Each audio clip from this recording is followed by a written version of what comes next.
everybody, welcome back to Creating Hanley. I am Kimberly at Creating Hanley, and we are doing this again.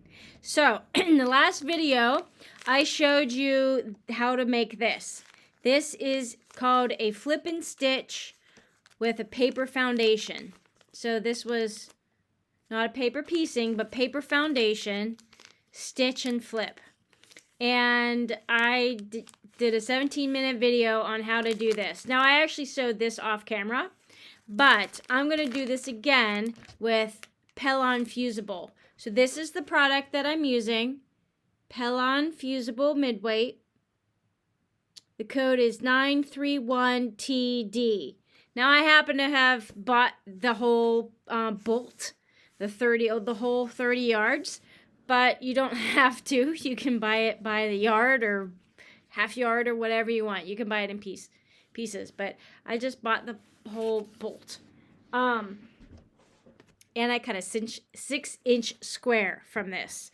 So, does this look familiar from the last video? We made this half square triangle from the 6-inch square, right? So you cut it once you get all of your strips. So you take all of your strips, just little scrap strips, sew them down on the diagonal, on the point, on point. So this is a square. Now this is on point. So you put them long ways on point. And then you cut the opposite point from left to right, you know, like a half diamond there, okay? So then you end up with 2 of these triangles. Well, this is paper, and if you watched the last video, you saw how fiddly that was and what happens with some pieces in this type of a foundation. With this type of a foundation, you're not going to get the stitches coming out. You're not going to get the little pieces falling off completely because, this coming apart, because this is a fusible. It has glue on it. And when you put heat, and the other thing was we didn't use an iron on this because of the paper. You could use a cool iron, like a little bit of a warm iron. But super hot cotton, don't do that. But on this one, you can't iron anyway until the very, very end. So it's the same for both. You can't iron until the very, very end.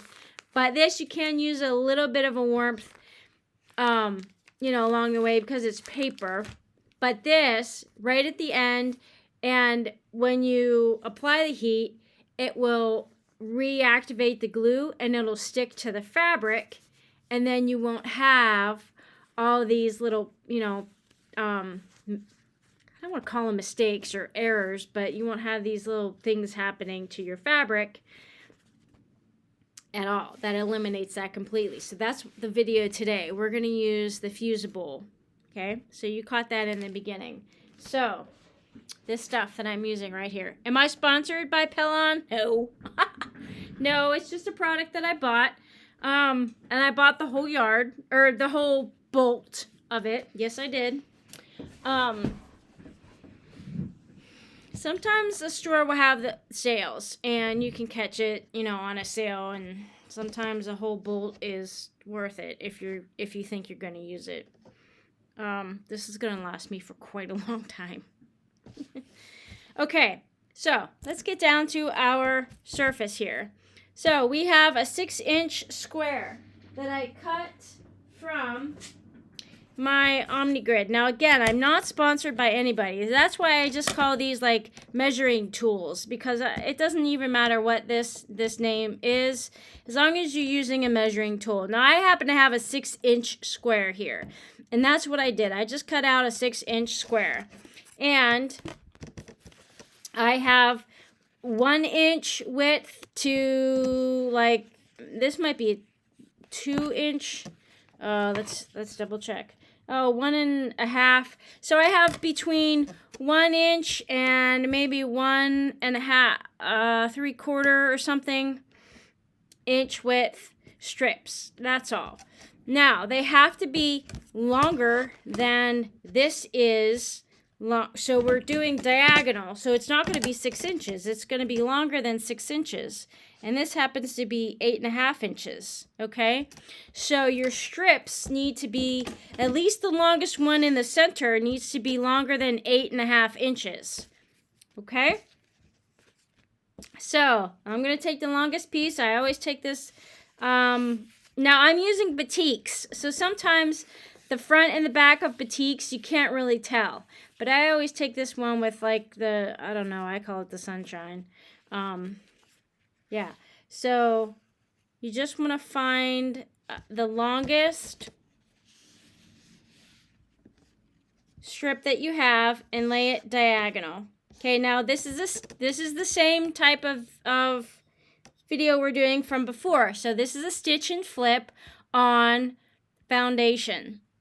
So this is a fusible foundation. We're not using the paper this time. Now I'm going to try to line up the center of my strip with the corner. And same thing on the other side. So line up the center of the strip with the corner of my diamond, right? Now, if you look really close at this paper one, you'll see I wanted to do that with this, but it shifted so much that it came up right to the point. So I put 2 of these together right at the point. And I was trying to actually get away from doing that, but it's not going to really matter too much, but that's what that one looks like. Okay? So that's what that looks like if you put 2 of them together right at the point. Otherwise, where did the other one go? Where'd my other triangle go? Here it is. Otherwise, this is what it looks like when you try to center the point in one strip. Okay? So, anyway, I'm going to try to do that again here. It's probably going to end up being cockeyed, a little bit like this, a little bit wonky, but that's okay. Okay, so there. So once you have your main strip down, this is face side up. This is the glue part. You're going to feel, if you get the pail on, you're going to feel one side is smooth and one side has dots on it. In the rough side, the dots are glue. So you want to make sure your glue side up. And then this is back side down for the very first strip.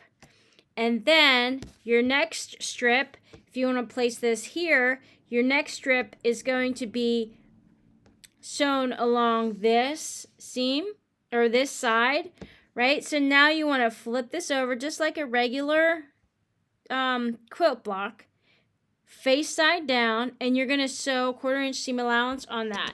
And that is what is going to lock everything together, okay? So, very gently bring it over. Can you use pins in this? Yes, you can. This is not paper. This is actually a fabric. So you can use pins for here. Okay, so let's show that. 1/4 inch seam allowance.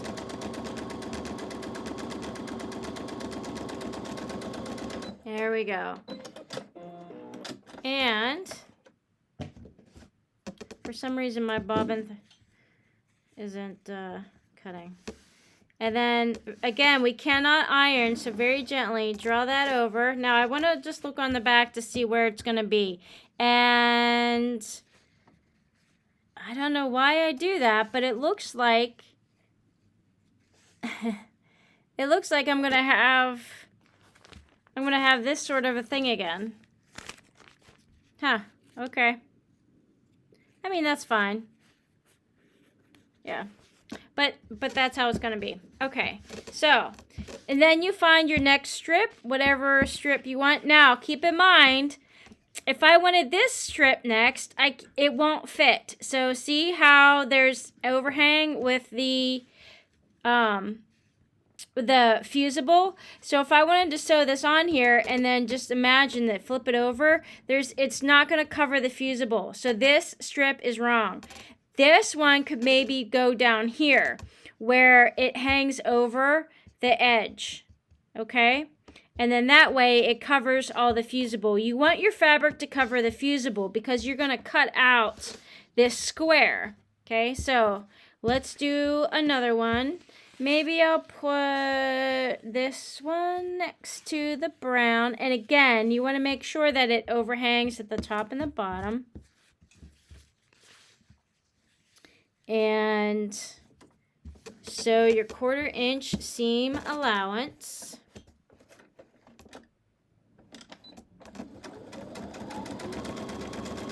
So I'm going to try to do this in real time with you so that you see how long it takes.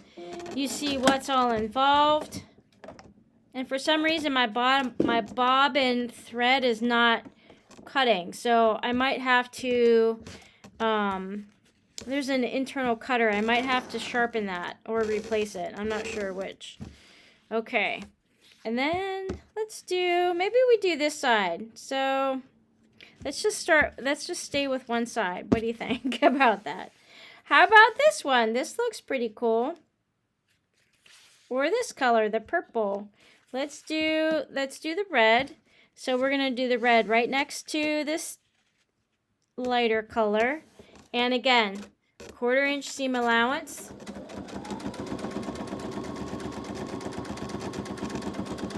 Right off the edge of the fusible, and then gently flip that over, press it down, and then probably 1 or 2 more over here.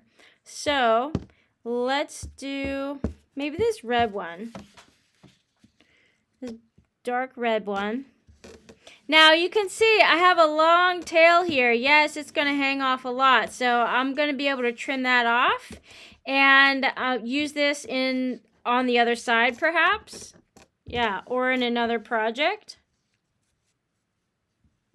Let me make sure I have that squared up. Okay.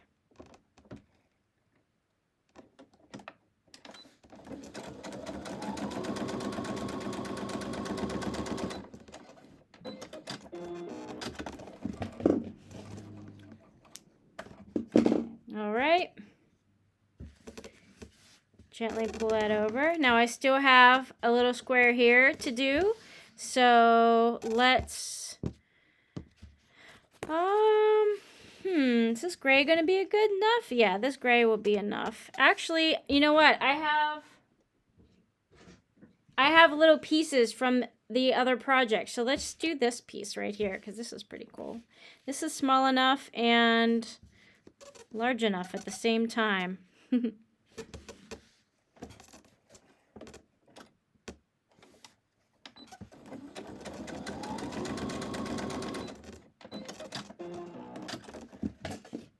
Oh, that cut. Interesting. All right.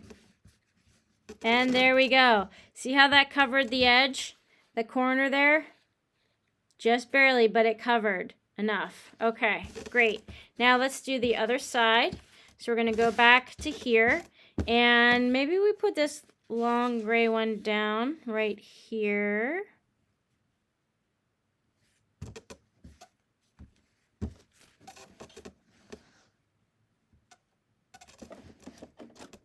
As long as it covers both sides.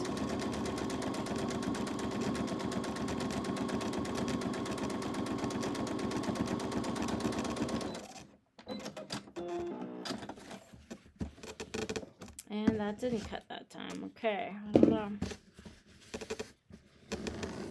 All right, like that. And then let's put this one down. Try to figure out which is top, which is bottom. Some of these extra threads, I just want to get out of the way.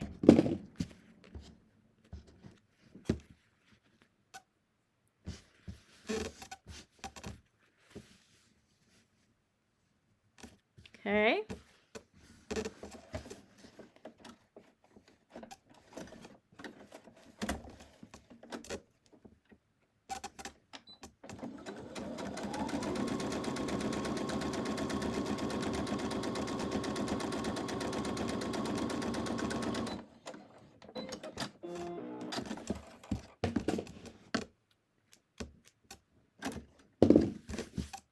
And again, gently roll that over, finger press down, And then we still have several more inches to fill.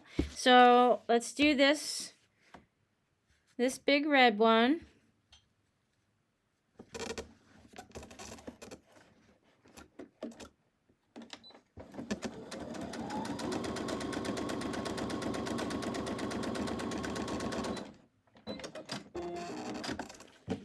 Okay, not cut that time. All right, now flip that over.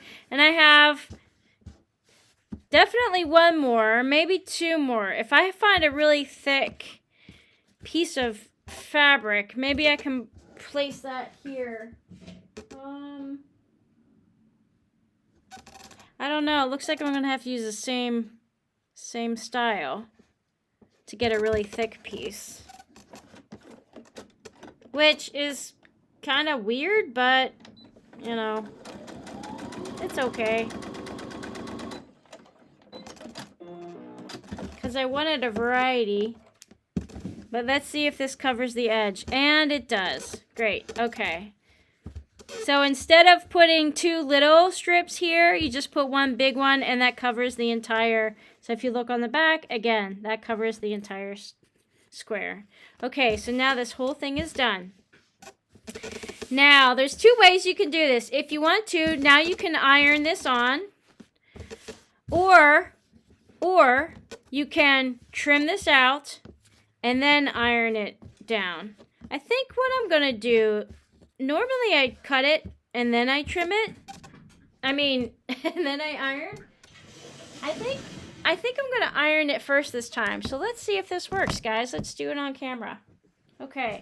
So, I'm going to take a little bit of mist, just mist that lightly, and then take a very hot iron and just set that on. Place that on there, and you want to follow manufacturer's directions for how long that takes. If I look at the package, it doesn't say anything. The only thing it says is what the product is. It doesn't tell you how to use it, but it says iron. So, 10 seconds is usually good enough. And then if you lift that up, you can actually see, maybe you can, maybe you can't. If I hold this the right way, maybe you can see the piece that was ironed and the piece that wasn't. Okay. And now I'm going to place the iron. Now, if you want to, you can always put another, like a scrap piece of fabric on top of this so the glue does not get on your iron. You can always do that. So say like this was a scrap piece of fabric. I'll just throw a scrap piece of fabric on there and then iron that like that. So that the heat transfers through that fabric and onto the Fusible without glue getting on your iron. So you can do that as well. Okay, now all the sides are ironed down. Oh, this one's not, so let's revisit that again. Maybe it needs a little bit of water.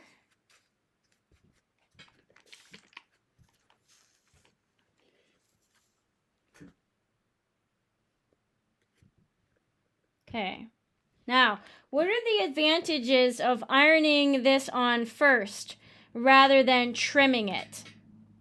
So the advantage of ironing the Fusible onto the fabric first before trimming is that sometimes it can stretch or it can get a little bit wonky. And if you trim it first, it might twist. So that will change the dimension of your square then. But if you iron it first and then you put your measuring tool on, then you can definitely trim all the way around there without any, here, let's take this over to the cutting surface, without any, I don't want to say fear, but, you know, without any other further concern that it's going to stretch. Okay, so once we have this here, you guys can see that. I'm just going to take my rotary blade and trim all the way around, just like so. Okay. And that's the back. And this stays on permanently. And this is the front. Yay. Okay. Now we're going to cut along this diagonal. Now remember, this little 6-inch block is not going to be long enough. We need an 8.5-inch ruler at least. So I'm just going to take this and this end and this end. So before I cut, here's a square, right? But here it is on point. Now, if I were to turn on point this way, see how the stripes, let's turn this up. See how the stripes are going horizontal? If I turn it on point this way, just a 1/4 degree turn, now the stripes are running up and down. And if I make my trim across the vertical lines, then my triangles turn out to be like this. Okay, if I were to trim it like this, my triangles, I just could fold it, I guess. My triangles turn out like this. That makes a difference, right? Yep. So, depending on what pattern you're using and what project you're making, I am going to trim mine perpendicular to the stripes, like so. All right, and that, my friends, is the, oh my gosh, my camera's way down here, is the stitch and flip on Fusible. So watch both the videos, see what you think about the paper as compared to the Fusible. All right, I'll see you in the next video. Bye for now.